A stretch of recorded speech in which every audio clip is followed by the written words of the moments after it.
So I was hinting a little bit when we did the previews earlier today that we're going to tell people how to find a therapist. And as somebody who has been, in honesty, I think I went to my first therapist when I was in my, 12 or 11 or 12. So I've had my share of them.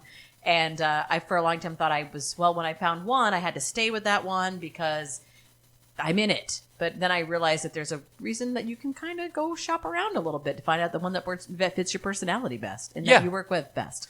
Yeah, exactly. And, like a lot of relationships that are not direct family members, you don't need to stay in a relationship that doesn't work for you. True. And, that's not entirely what I'm going to talk about today, but that is a big part that we need to remember is that if you are seeing a therapist and that therapist is not helping you or you're not feeling good or like you're growing in that relationship, it's maybe time to explore your options. And I think that you make that a good point. And I share this, that I had been seeing a therapist for about, 3 or 4 months. And every time it seemed like I would talk to her about one particular issue I would have, she couldn't hide her face. She's human. We have to realize therapists are human. Sure. But she would kind of, there was almost like a little smirk on her face when I would talk about this certain thing. So finally I got to the point where what I knew was going to be my last one with her, I said, this is going to be our last visit together. And she's like, what? I said, well, because your face gives you away every time that we have these meetings. So I'm just not comfortable with you anymore. Oh, I'm sorry you had that experience. But that was a long time ago, and I've had better ones since. But it took me a while to be confident enough, to be able to escape it. You know what I mean? Right. Yeah, it's true. And you started that by saying, that therapists, they're human too. And though sometimes that might not necessarily be professional, but maybe there's a breakdown in communication. But there's probably a million reasons why you would not necessarily work or connect with a certain therapist. And that is completely okay because they're there for you and they're getting paid to help you. So with that in mind, it's great to keep an idea that there's a lot of people out there who have explored the idea that they possibly need help to increase the quality of their life, but they just don't know how to find a therapist or they don't know where to start. And that's kind of where I want to go to because I was that person. I was definitely a grown-up adult. I did not grow up in therapy. I was already married. I had a child, and I had a major incident in my life that happened, and I knew that I needed help, but I did not know where to start. So as somebody who still struggles with mental health and addiction, and somebody who works in this field, I think it's important for us to kind of break the stigma about therapy, but also make it easier for people to access the supports that they need. Does that make sense? Mm-hmm. Great. So I'm also going to say that seeing a therapist isn't a cure-all. It's not something that's going to fix everything in your life.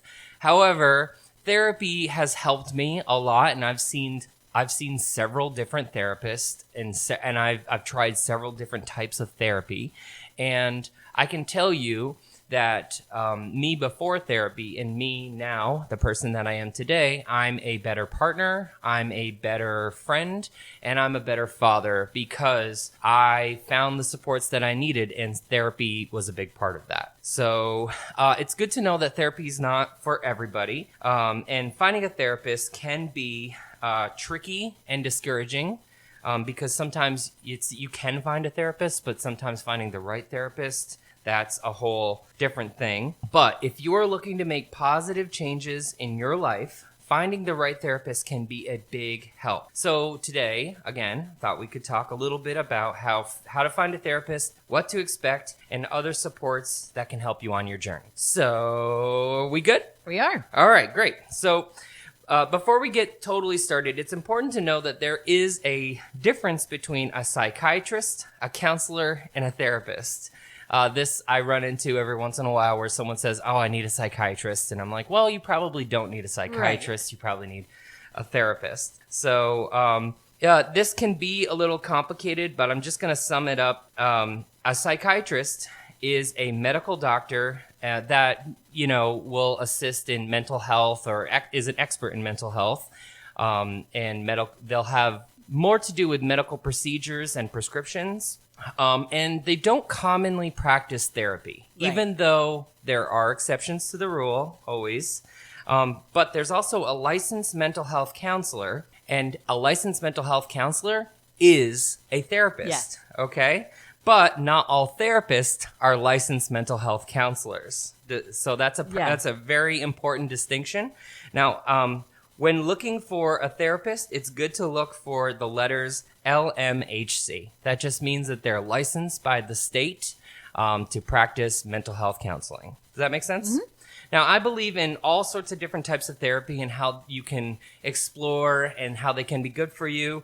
But today we're going to concentrate on finding a licensed professional to help you on your mental health. Okay. So the first step is to figure out your insurance. Yeah. We live in America where healthcare is a complicated issue.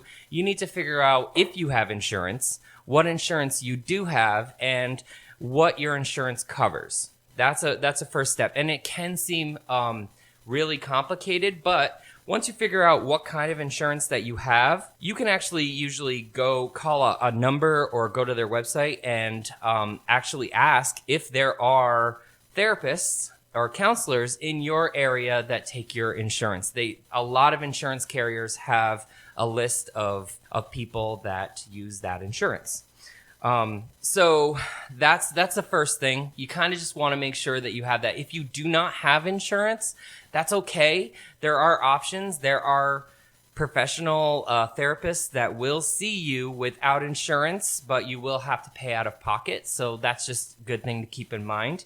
But also, if you live in New York State, if you don't have insurance, you might have a way to get insurance. So it's good to explore those options. And if you need help with that, you can always reach out to me or to the folks over at NAMI Champlain Valley. So figure out the insurance thing is the first thing, and don't let it trip you up. Just do your best.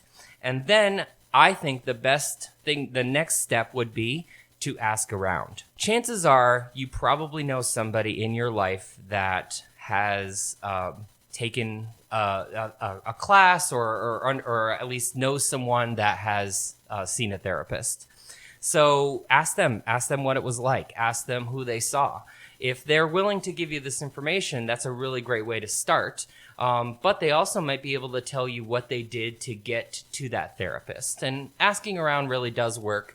But if you're like me, where you kind of aren't really sure that you want to let everybody know that you're struggling at that time, that's totally okay, because we have this amazing thing, and it's called Google. Searching online is really great, and if you take that first step, which is figuring out what insurance that you have, you might be able to find the carriers, the people who actually take that insurance, and then look them up online. And a lot of these people, especially the ones in our area, have people who've reviewed them, which is good. Really cool. But you also need to keep in mind that a lot of times people only review something when something goes bad. So it's good to kind of, take reviews with a grain of salt, but if they're really bad and really terrible, then probably avoid that person at first. Searching online can be overwhelming and problematic, but if you just go to Google and you say therapist in and then the county, and you should start finding a lot of lists. So that's a good place to start for there. Now, once you get a list, and I would say find a list of 4 or 5 therapists, just write down their phone numbers or go to their websites and check them out. Give them a call. Give them a call and ask, 1, do they take that insurance that they say that they're listed to take? And 2, are they accepting any sort of new patients? Mm-hmm. And 3, just ask them what seeing them is like. Tell them that you've never done this before and you really want to take care of this, and they should be able to walk you through the process. If they don't, move on to the next one. So after you've made a couple phone calls, but you didn't make an appointment yet, it's time to make a decision and call the one that you felt the most invited yet. Also, and I forgot to bring this up.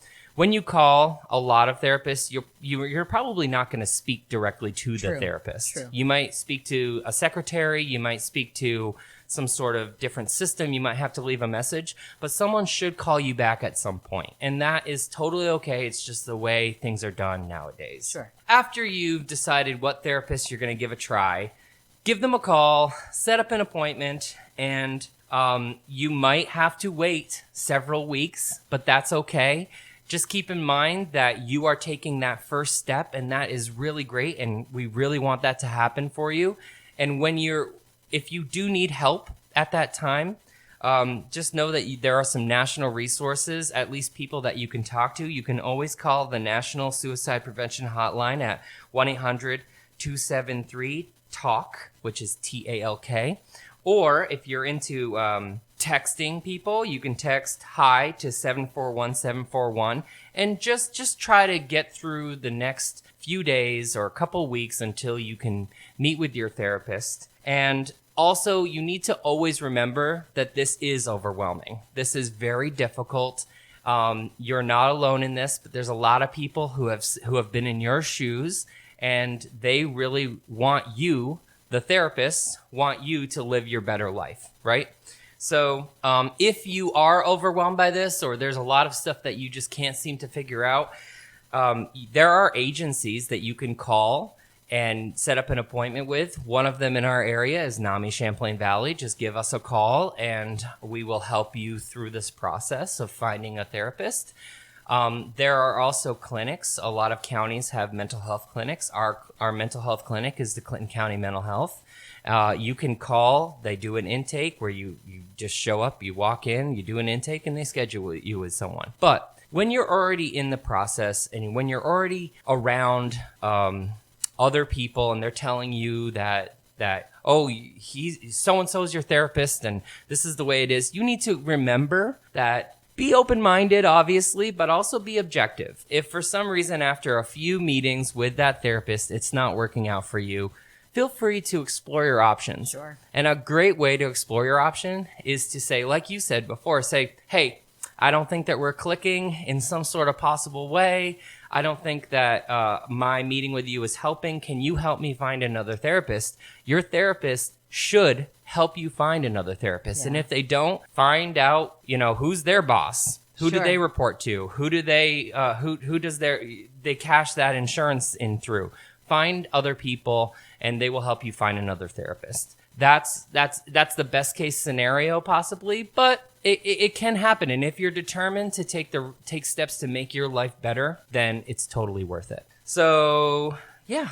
And honestly, like, again, it feels like an embarrassing, difficult conversation to have with a therapist, but it's better for the both of you because you might be taking space that person might connect with somebody better than you did. So when you move along, you may open up a space for another client to go in and work really well with that therapist too. Right. So. I mean, if you had a barber that gave you a bad haircut every time, but gave other people great haircuts, it just might be the relationship you have with that barber. You might need to just find another barber. That's the new possible way. Do people still go see barbers? I don't know. Okay, They do. Not sure. I cut my own hair, so there you go. I'm not allowed to cut my own hair. Oh, there you go. It's too difficult. So tell everyone where they can, if they have if they would like more information, how they can get in touch with you. Well, you can find me on social media. You can look for the Mental Health Survival Guide on Facebook, Twitter, Instagram, and Tumblr.